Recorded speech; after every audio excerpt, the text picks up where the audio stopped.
sino el hecho de que esta ciudad estaba cercada por un muro de cerca de 10 metros de alto y 6 de ancho. 3 carros hubieran podido pasar simultáneamente en medio de esa fortaleza. No exagero al decir que una ciudad cercada del tamaño de San Salvador, 2000 o más de años atrás, cuando no existía ningún tipo de tecnología armamentista capaz de sobrepasar esos muros, esto era una fortaleza inexpugnable. Por si eso no es ya bastante, contaban con uno de los ejércitos, si no el más temido de ese entonces. Tanto que ustedes habrán visto en televisión sobre el Imperio Egipto y cómo ellos tenían ejércitos increíbles. Pues bien, para la ciudad de la que les hablo ahora, para ellos hacer incursiones militares en Egipto era como ir de paseo o como entrenar algunos de sus pequeños equipos de soldados. Dentro de la ciudad, una floreciente cultura con la biblioteca más impresionante de todos los tiempos hasta ese momento y hasta hace algunos años. Jamás se imaginó que en ese entonces existiera una biblioteca tan grande y con grandes tesoros. Dentro de la ciudad, un pozo que se llenaba con una de las vertientes del río Tigris. Todavía hoy día se preguntan qué tecnología ocuparon para bombear de esa vertiente a esta fortaleza, porque no necesitaban traer agua, la tenían toda allí adentro. Algunos historiadores se han atrevido en decir que esta fue la primera gran ciudad de todo el planeta, una ciudad cosmopolita.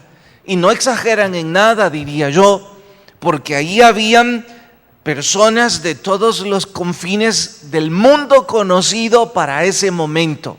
Literalmente una ciudad cosmopolita.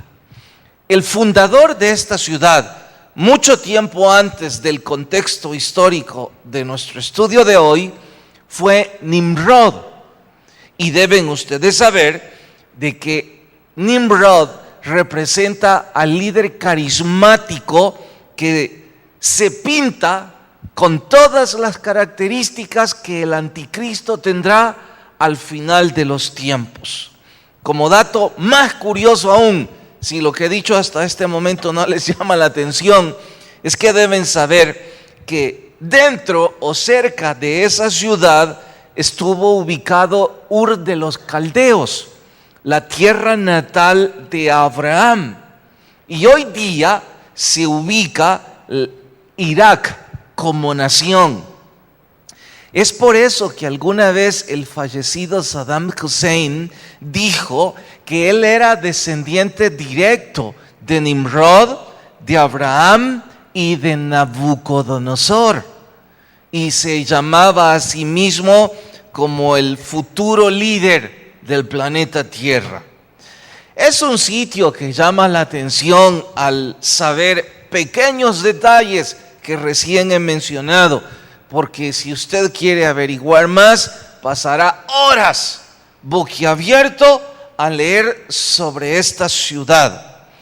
Para el momento en que se escribe el libro que hoy vamos a comenzar a estudiar, esta ciudad estaba en su máximo apogeo. Habían alcanzado su momento de oro. Y fue específicamente 100 años después de que Jonás predicó en ella. Exactamente, estoy hablando de Nínive, solo que no la Nínive de Jonás, sino la Nínive de 100 años después. Por esto y más, bienvenidos a la introducción del libro de Nahum. Nuestro sermón de hoy se titula Allí va otro Jonás. Vayan en sus Biblias hasta Nahum, capítulo 1, y por favor, cuando la cita encuentran, se ponen de pie para mayor reverencia a la lectura. Imagino que algunos tienen sus Biblias pegadas en este libro y jamás oyeron que existía. Así es que a buscarlo. Nahum. Nuestro sermón de hoy, allí va otro Jonás. Capítulo 1, libro de Nahum. Es más fácil encontrarlo en el índice. Y si ya están listos, vamos al verso 1.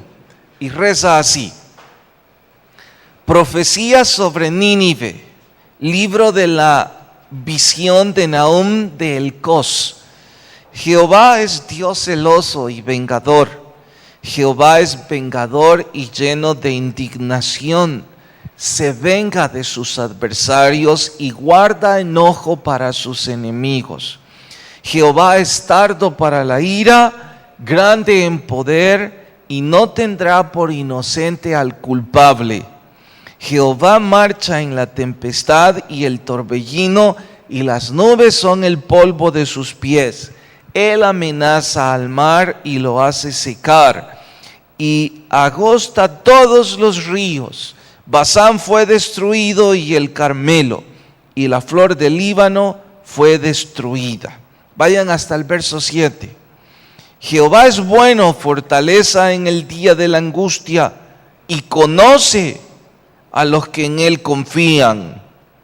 Mas con inundación impetuosa consumirá a sus adversarios, y tinieblas perseguirán a sus enemigos. ¿Qué pensáis contra Jehová? Él hará consumación. ¿No tomará venganza 2 veces de sus enemigos? Aunque sean como espinos entretejidos y estén empapados en su embriaguez, serán consumidos como hojarasca completamente seca. De ti salió el que imaginó mal contra Jehová, un consejero perverso. Así ha dicho Jehová: reposo tengan y sean tantos. Aún así serán talados y él pasará. Bastante te he afligido, no te afligiré ya más. Porque ahora quebraré su yugo de sobre ti y romperé tus coyundas. Mas acerca de ti mandará Jehová que no quede ni memoria de tu nombre. De la casa de tu Dios destruiré escultura y estatua de fundición. Allí pondré tu sepulcro, porque fuiste vil. Hasta ahí leemos y oramos. Señor, habla por favor a nuestras vidas, sé de bendición, que podamos compartir esto y vivirlo.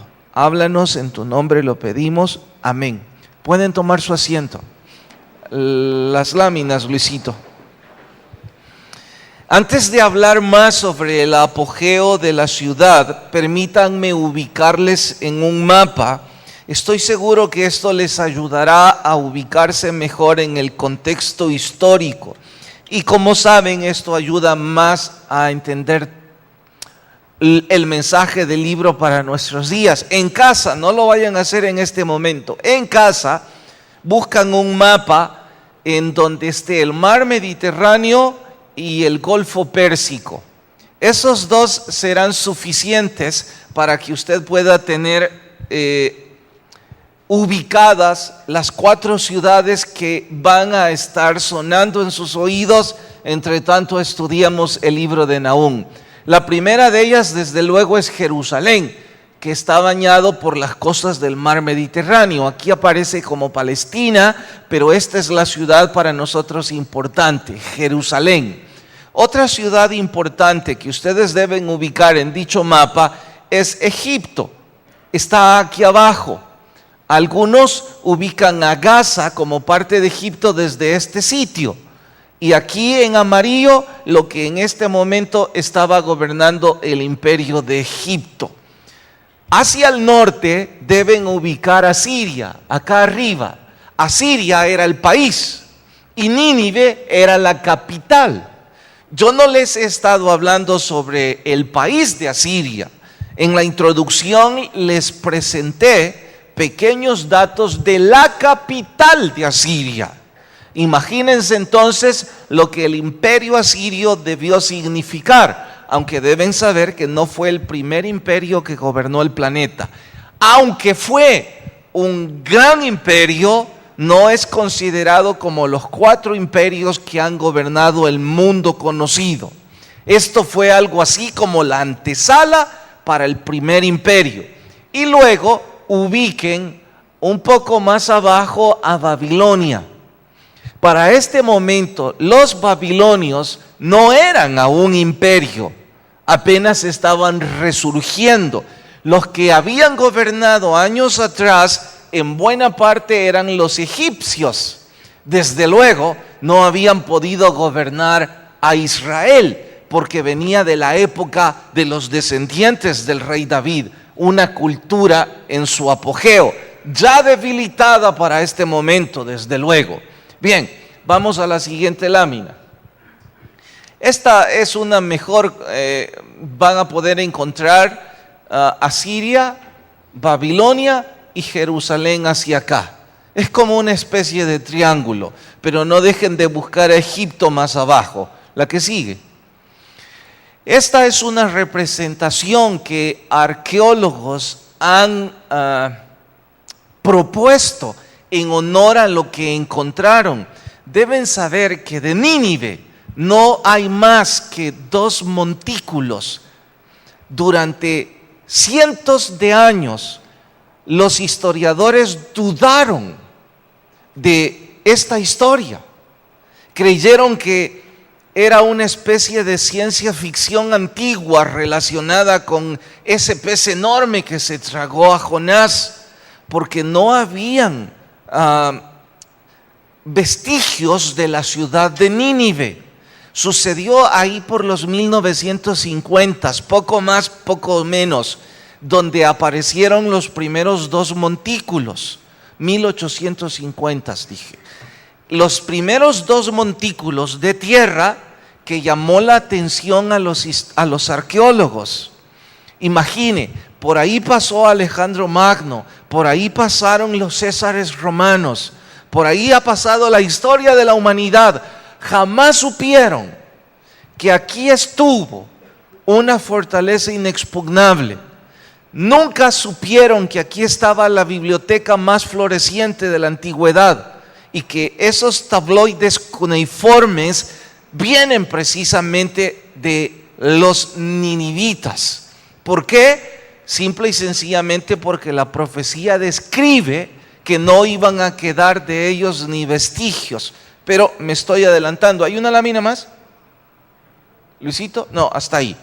Bueno, ustedes en casa pueden ver un poco más de todo esto y como antes dije, si ponen Nínive, disfrutarán teniendo mucha mayor información. Ahora hay una pregunta en la que les invito, me ayuden para enriquecer este estudio. ¿A qué se debía que Nínive haya llegado al máximo, haya llegado a la cima, a la época de oro en ese momento? ¿Por qué piensan ustedes que estaba viviendo 100 años después de Jonás su momento de oro? ¿Qué se les ocurre sugerir?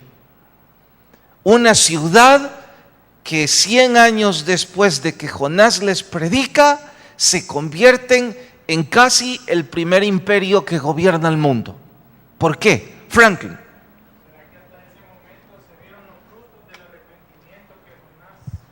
Hasta ese momento se vieron los frutos. No, en realidad los frutos empezaron a surgir desde la época de Jonás. ¿Alguien más? ¿Más nadie? ¿Por qué estaban viviendo 100 años después su momento de oro? ¿Más nadie? Sí, hermana.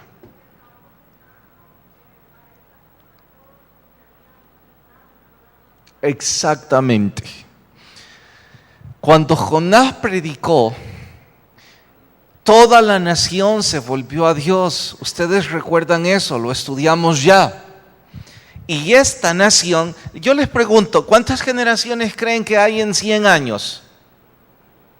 Los historiadores afirman que no hay más de 2, porque ellos cuentan las generaciones de 40 en 40. Entonces podemos, con un grado de error grande, un margen grande, en cuanto a referir generaciones, decir que en esos 100 años máximo hubo 3 generaciones. Entonces estamos hablando abuelos, papás e hijos. Los abuelos son los que estuvieron cuando Jonás predicó. Los que construyeron la base para convertir a Nínive en un imperio fueron los abuelos. ¿Y por qué fueron los abuelos? Porque ellos fueron los que se volvieron a Dios. La historia lo demuestra en todos los casos. Cada vez que una sociedad se vuelve a Dios, se convierte en una sociedad sólida, en una sociedad con principios, en una sociedad fuerte. Entonces, los primeros 40 años, ellos empezaron a colocar los cimientos de un imperio. Los siguientes 40 años, los hijos de estos son los papás. Ellos consolidaron el imperio. Ellos ya estaban cosechando desde luego lo que sus abuelos o lo que sus padres habían sembrado. Finalmente, 20 años más tarde, llevó 80, viene la tercera generación, la de los nietos en este caso. Ellos cosecharon el trabajo de los abuelos, heredaron el imperio. Y esa es la razón del por qué Nínive, 100 años después, está heredando el momento de oro de la sociedad ninivita. Ahora, eso no les parezca extraño, en realidad es tan práctico como esto. Hay un estribillo, ya no se escucha mucho en nuestro país, pero los abuelos antes lo mencionaban cuando San Salvador era una especie de sociedad de muchas familias. Ellos solían decir que los hijos empezaban a desgastar la herencia de los papás y los nietos se la terminaban. Estaban hablando de aquellas empresas familiares que empezaron a convertir nuestra ciudad. Si usted revisa, podemos comparar en muchos datos San Salvador con esto, porque si usted revisa revistas o fotos de 100 años atrás, esto parecía un pequeño pueblo. Entonces podemos imaginar las familias. Cuando usted camina por la ciudad, por el centro, por favor haga esto si nunca lo ha hecho. En mi caso lo hago frecuentemente porque soy amante de la arquitectura antigua y es imposible pasar por el Palacio Nacional y las casas que están enfrente y a los lados y no quedarse boquiabierto y preguntarse uno, ¿quién vivió aquí? Tienen terrazas y ventanas hermosas. Significa, me imagino, porque las calles no eran de asbesto, eran de piedra o polvo. Imagino que al caer la tarde abrían esas grandes puertas y en el segundo piso para poder pasar momentos en la tarde. No puedo ni imaginarme qué tipo de personas vivieron 100 años atrás en el centro de San Salvador, pero fueron algo así como nuestros abuelos. Esos que tuvieron dinero heredaron a sus hijos esas empresas enormes que hoy día son algo así como las que comandan el comercio del país. Y la nueva generación que está tomando el control de esas empresas son los hijos. Entonces estoy hablando de que ahora tenemos que abrir nuestros ojos del por qué los abuelos decían que los nietos van a terminar todo el trabajo de los abuelos, porque hay familias en donde los hijos y los hijos de sus hijos son un desastre. Eso era lo que heredaron los ninivitas, y por eso 100 años después de Jonás. Ahora, ¿por qué nos topamos con un libro y por qué yo titulo a esto Allí va otro Jonás? Porque Jonás, ¿recuerdan qué fue lo que predicó? ¿Cuál era su sermón? ¿Alguien quiere en voz alta repetírmelo? Levante la mano, por favor. Sí, hermana. ¿Por qué? Arrepiéntanse porque Nínive será destruida. Esta vez, Nahum dice casi lo mismo. Esta vez Nahum dice: Nínive va a ser destruida. Punto. Nahum no dice arrepiéntanse. Nahum dice: se acabó la oportunidad con ustedes. Si lo traduzco al español, es algo como: les di la oportunidad a sus padres o a sus abuelos, porque era una sociedad dispuesta a volverse a Dios. Pero ustedes, los nietos, sobrepasaron todo límite de inmoralidad y de injusticia. Ustedes serán borrados de la faz del planeta. Ese era el mensaje de Nahum. Y anticipándome, ustedes deben comparar a Jonás con Nahum. Hay contraste entre ellos. Jonás va a Nínive, les predica. Nahum no va a Nínive. Y tampoco sabemos si el mensaje les llegó a los ninivitas. Es que el mensaje, sorpréndanse, no era para los ninivitas. El mensaje era para los judíos. Era un mensaje de consolación. ¿Por qué? ¿Qué relación tiene Jerusalén ahora con Nínive? Atentos, por eso puse el mapa. Les dije que los asirios hacían incursiones militares en Egipto como si fueran para ir de paseo. En la ruta hacia Egipto está Jerusalén, en línea recta, norte a sur. Jerusalén sufría las incursiones día y noche. Y por supuesto, debido a su pecado, Dios ya no estaba con ellos protegiéndolos. Había un pequeño remanente de hombres que amaban a Dios en Jerusalén, que no cesaban de orar y pedir misericordia y ayuda. Entonces Nahum viene para consolar a ese remanente y decirles: el hecho de que ellos sean grandes no significa que son más grandes que Dios. Pronto viene el castigo sobre los ninivitas. En ese momento que estaban en la época de oro, mencioné las cosas buenas, pero no mencioné el grado de barbarie al que habían llegado. Cuando uno lee sobre los dos probables reyes que estaban en Nínive, y no estoy seguro si fue Asurbanipal o el hijo de este, y no es importante ni siquiera que recuerde los nombres, en mi caso es mi trabajo estudiarlo, enferma al leer las costumbres. Escuche una de ellas.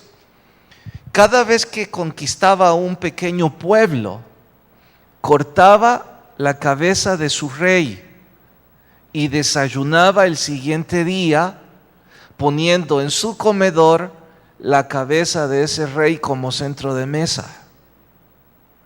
Y todos sus generales en esa mesa riéndose de la cabeza del ex rey. Tiene que haber sido un demonio, sin duda alguna. Y eso dije como un pequeño botón de muestra para que imagine el grado de inmoralidad y de injusticia al que habían llegado. Pues bien, en medio de eso es que surge Nahum y dice, esto va a tener un alto. Ahora, repasemos detalles introductorios. Yo los he dicho así de forma genérica, como una disertación, no he ido punto por punto, pero espero que ahora ustedes pueden señalar punto por punto los detalles introductorios. He dicho antes, para estudiar un libro en forma sistemática y seria, es importante saber el propósito por el cual se escribe ese libro. Dígamelo uno de ustedes, después de lo que he dicho, deben saberlo. El propósito por el cual fue escrito este libro. Levantan la mano y me lo dicen. No más uno. Así varios a la vez me cuesta trabajo. Sí, Julio. Casi, pero no es el propósito. ¿Más nadie? Oscarito me está diciendo que él quiere.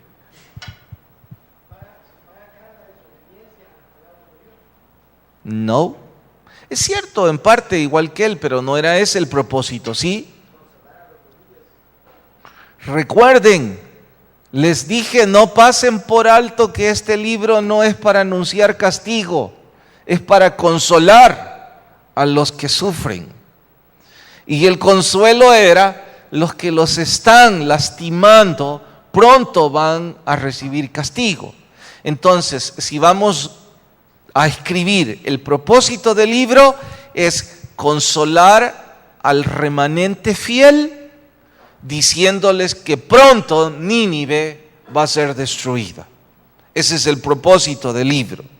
Segundo, el contexto histórico. Resúmanlo en algunas palabras. El momento que estaban viviendo en Nínive. ¿Alguien? Alessandro. La época de oro de los ninivitas, y si hablamos de sus costumbres en cuanto a moralidad,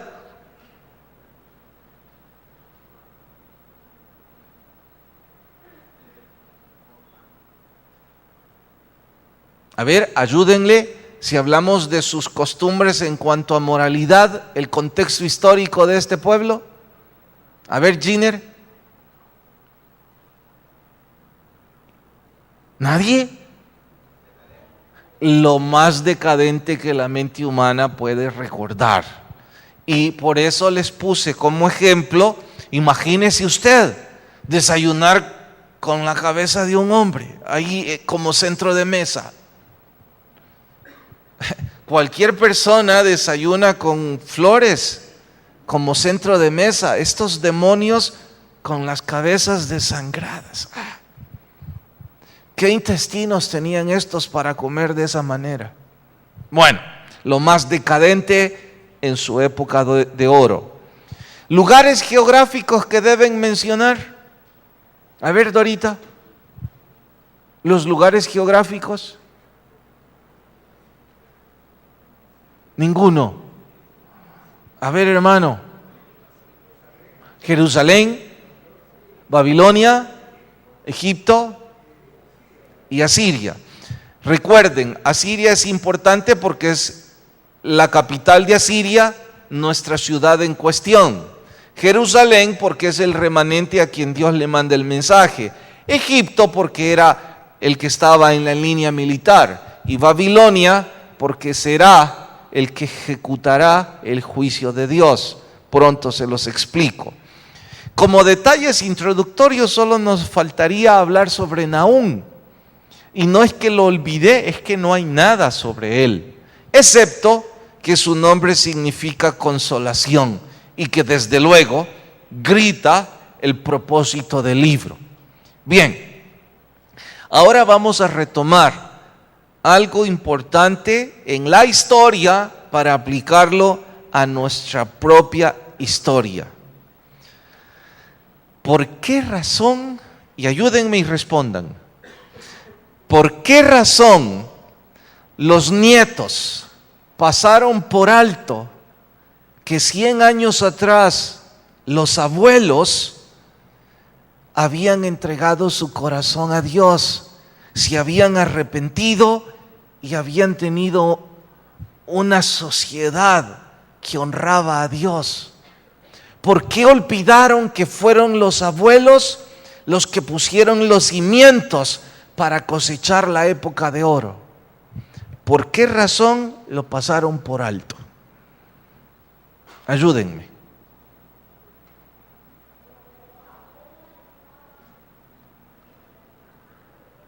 Porque los abuelos estaban en la mano de Dios, pero la pregunta es ¿por qué los nietos olvidaron eso? Perdón, levanten la mano, por favor. La hermana ya terminó. ¿Alguien más? ¿Sí, hermana? Porque no les enseñaron. Yo creo que sí. Recuerden que el rey de Nínive en ese entonces mandó ayuno hasta las vacas. Estoy seguro que los niños fueron instruidos. Prueba de ello es que los hijos consolidaron la época de oro. Más atrás, ¿alguien levantó la mano? Sí, Oscar.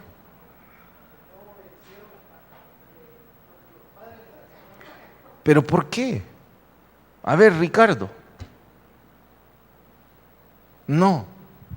¿Sí, hermano? Lick. Esa es la respuesta. Porque por cada 100 hombres que se reponen del fracaso, solo 2 se reponen del éxito. Yo sé que esto no suena lógico y más parece un acertijo y por eso se los repito, porque está matemáticamente demostrado. Entre 100 hombres y mujeres que tropiezan y conocen el fracaso, los 100 pueden reponerse y se sobreponen del fracaso. Pero de esos 100 que tocan el éxito, solo 2 se reponen. ¿Por qué? Los otros 98 se enferman, se llenan de soberbia, se llenan de altanería, de inmoralidad, de ambición, de injusticia, hasta que les corona la desgracia en sus vidas. La decadencia que estaba viviendo Nínive era consecuencia del éxito. Las inmoralidades sexuales que los libros de historia ahora datan sobre ellos es increíble. Todo su senado practicaba el homosexualismo y la sodomía. Sodomía es sexo con animales. Sus gobernantes y su rey. Las orgías y todo esto data precisamente de Nínive. No fue nueva en la época del Imperio de Roma, ya estaba en este entonces. El asunto es el de siempre. Hay gente que no puede reponerse del éxito, el éxito se le va a la cabeza y entonces la desgracia les visita. Sé que algunos están diciendo, y que esto entonces significa que los hombres no debemos buscar el éxito, debemos vivir siempre en cosas y momentos difíciles y que las adversidades deben ser nuestro estilo de vida. ¿Es que acaso usted está proponiendo alguna filosofía griega en donde el sufrimiento da felicidad?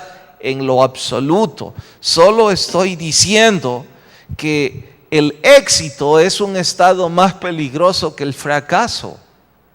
Porque la mayor parte de personas cuando estamos en medio del fracaso, la mayor, no todos, ¿qué es lo que hacemos? Buscar a Dios.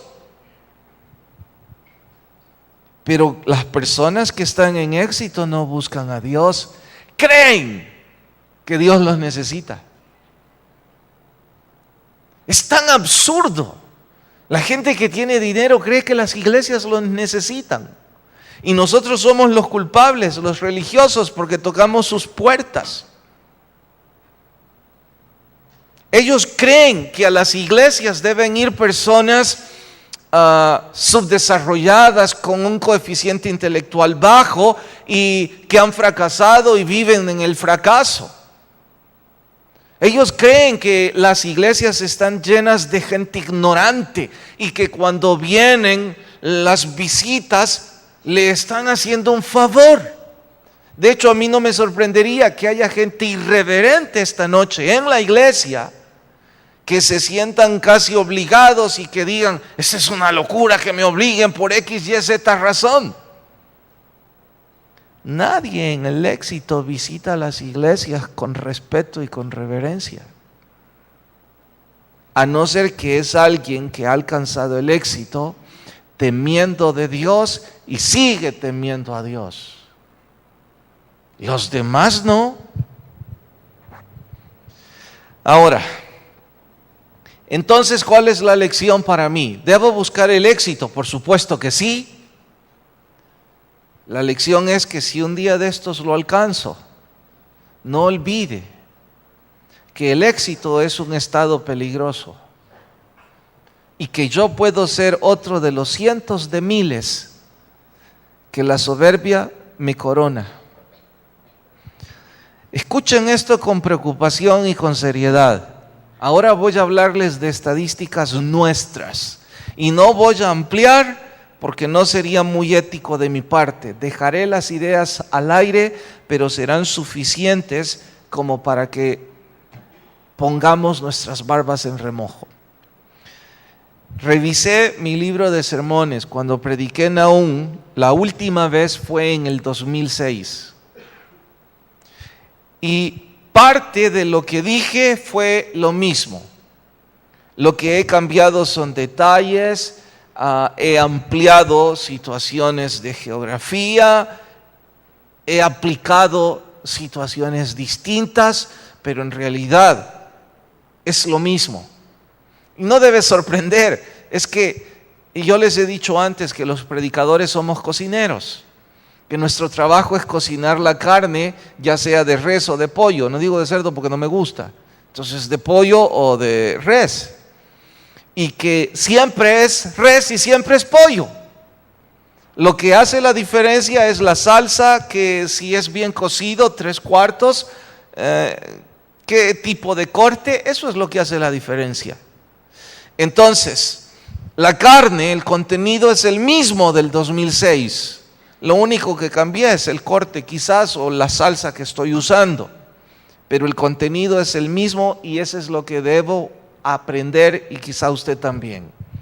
Dije en ese entonces que en el año 2000 habían llegado a la iglesia personas con un sinfín de problemas, igual que yo, y que nuestras vidas iban de tumbo en tumbo, hogares resquebrajados, problemas financieros, tantas historias.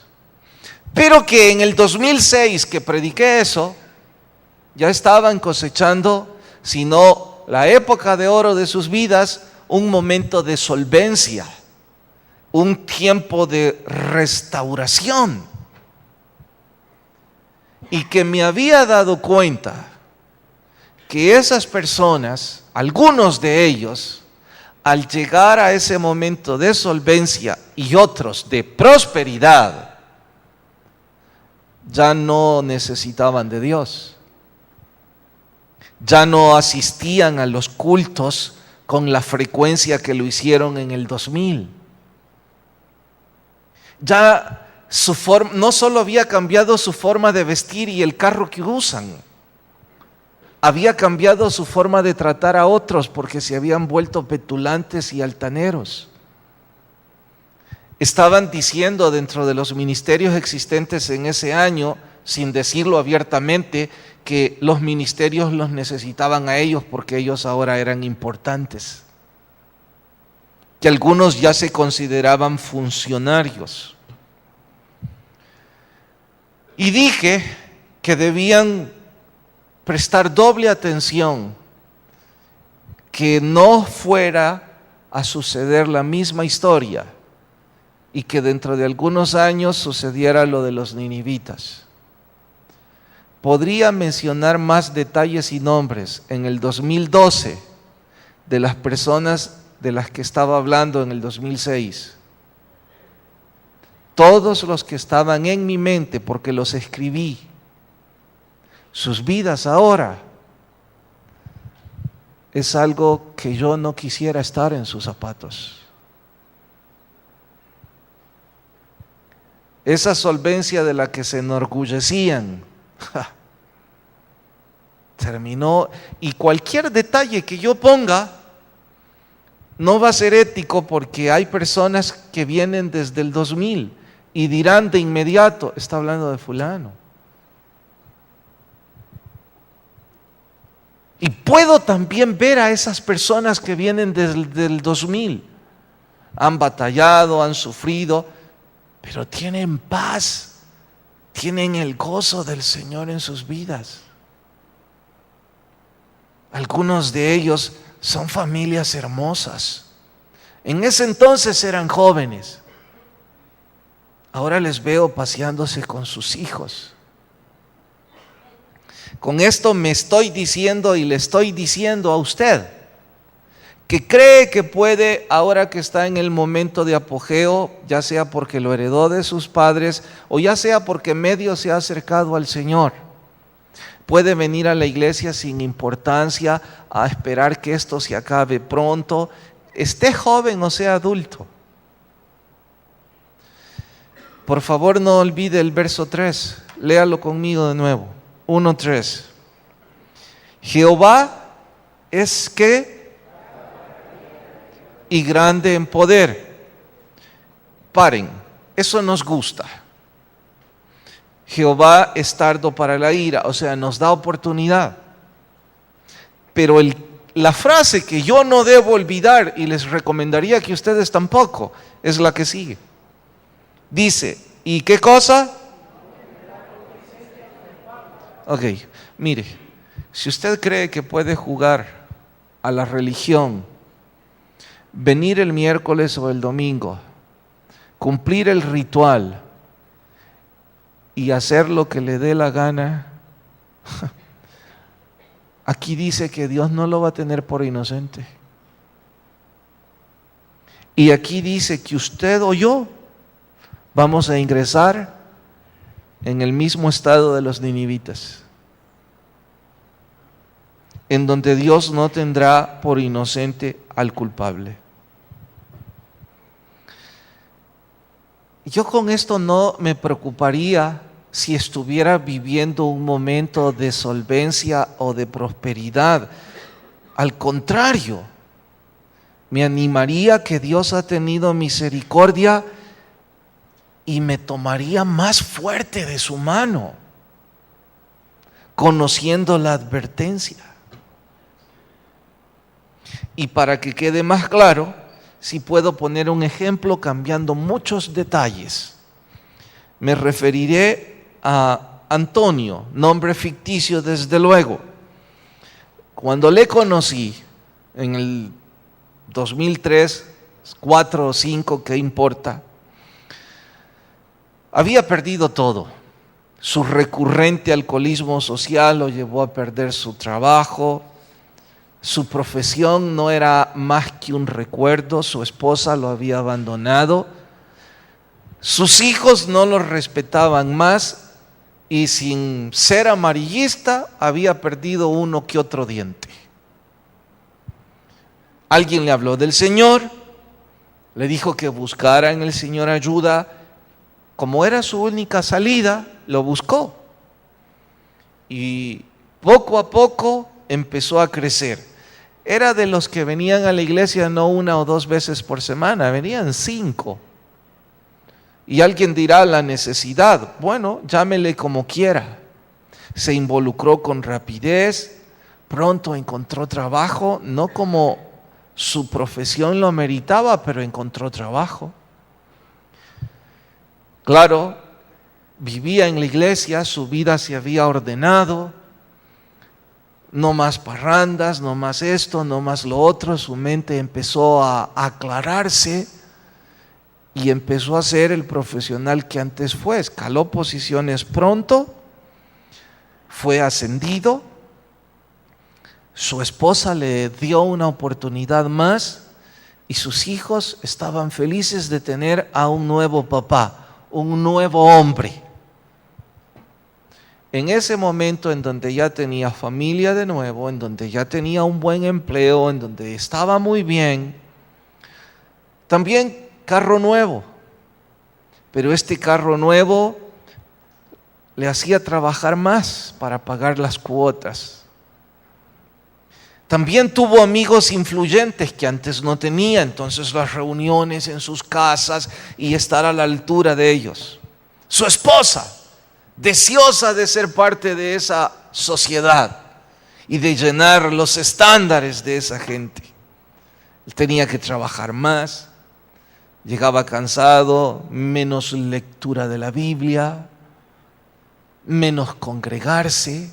Los problemas le volvieron a ser soberbio, los problemas lo volvieron a ser petulante, irritable. Se enredó en placeres mundanos como antes, pasaba tiempo haciendo deportes, reuniones entre amigos influyentes, ministerios, ni en broma. Si se le veía en la iglesia los domingos, había que alegrarse. Hoy día no tiene absolutamente nada, ni siquiera salud. Yo me pregunto, ¿por qué Antonio, si llegó al momento de apogeo, no se quedó ahí tomado de la mano del Señor? ¿Por qué somos así? Que creemos que somos grandes mentes, grandes hombres de negocio, grandes señoras. ¿Por qué no nos damos cuenta que fue la misericordia de Dios bendiciéndonos? Alguna vez los asirios fueron grandes. Ya les dije que no habían registros de ellos hasta hace muy poco. Se desenterró su civilización y se sigue desenterrando hoy día. Pero no es la única civilización que quedó bajo tierra. La mayor parte de ustedes, cuando estudiaron letras en ese entonces, hoy no sé cómo se llama, vieron sobre filosofía griega. Hoy día aún se repiten las frases famosas de esos grandes filósofos de la antigüedad. Pero por favor tomen en cuenta, nunca Grecia volvió a ser una gran ciudad. Están en bancarrota hoy día. Ni siquiera las Olimpiadas es algo de lo que se pueden jactar ahora. Porque hoy día hay que reírnos de que algún día ellos le rindieron culto al cuerpo humano, sobre todo a la figura masculina. Eso les llevó a convertirse en una sociedad de homosexuales. Hoy día es una sociedad decadente, en total bancarrota. Lo mismo sucedió con Roma, dejó de existir. No se sorprenda que nuestra generación vea la caída de los Estados Unidos. Ahí podemos ver exactamente lo que antes dije. Estados Unidos es una nación bien joven. No más de 200 años de prosperidad. Y nacieron como una sociedad de hombres y mujeres temerosos de Dios. Su constitución estaba fundada en principios bíblicos. Mire la depravación de esa ciudad, de ese país ahora. Dijo el historiador religioso que los Estados Unidos, una de sus ciudades, puntualmente Hollywood, es suficiente para envenenar a este planeta. Y ya vemos la decadencia en la que están. Ya vemos cómo en los del Medio Oriente hicieron que su sociedad se tambaleara en un día. no debe sorprendernos que uno de estos días deje de ser el mundo de oportunidades. Olvidemos las naciones, piense en usted y debo pensar en mí mismo. Mire, si al final de cuentas, ¿qué fue lo que le dio ese momento de solvencia o de apogeo? Volverse a Dios, servirle, respetarlo, leer la Biblia. ¿Eso le dio paz? ¿Alguna vez el dinero le ha dado paz? ¿El creerse una gran cosa le ha dado paz? ¿El ser altanero con otros le ha dado tranquilidad? ¿El ir en un coche nuevo dándose gritos con su mujer le ha dado felicidad? ¿El llegar a una casa bonita vacía porque no hay amor le ha dado tranquilidad? No, ¿verdad? Y entonces, ¿por qué buscamos lo que no da felicidad cuando podemos volvernos a Dios? Es decisión suya. Inclinan el rostro y oramos. Señor, gracias por hablarnos. Pedimos tu bendición y que aquellos que están sin Jesús puedan volver su corazón a ti. Mientras todos oran, rostros inclinados y ojos cerrados, sin importar cuántas veces vino a la iglesia. No voy a invitarle a ponerse de pie, a que cambie religión, que le aplaudan. La invitación es que usted y yo necesitamos volvernos a Dios. Por lo que si esta noche alguien dice, predicador, yo quiero hacerlo. Ahí donde está, con discreción, levante su mano en señal y déjeme orar con usted. ¿Habrá alguien esta noche que levanta su mano en señal de recibir a Jesús en su corazón y me deja orar con usted? Todos tienen sus rostros inclinados y sus ojos cerrados. Están orando por usted. Usted y yo necesitamos hacer esa decisión. ¿Habrá alguien que levanta su mano y recibe a Jesús? ¿Habrá alguien esta noche? Señor, si somos salvos todos, gracias, y si hubo personas que no, por favor toca sus corazones. Despídenos en paz, en tu nombre oramos, amén y amén. Nos vemos fin de semana, Santa Cena el domingo, que la paz de Dios vaya con cada uno y que Dios nos bendiga a todos.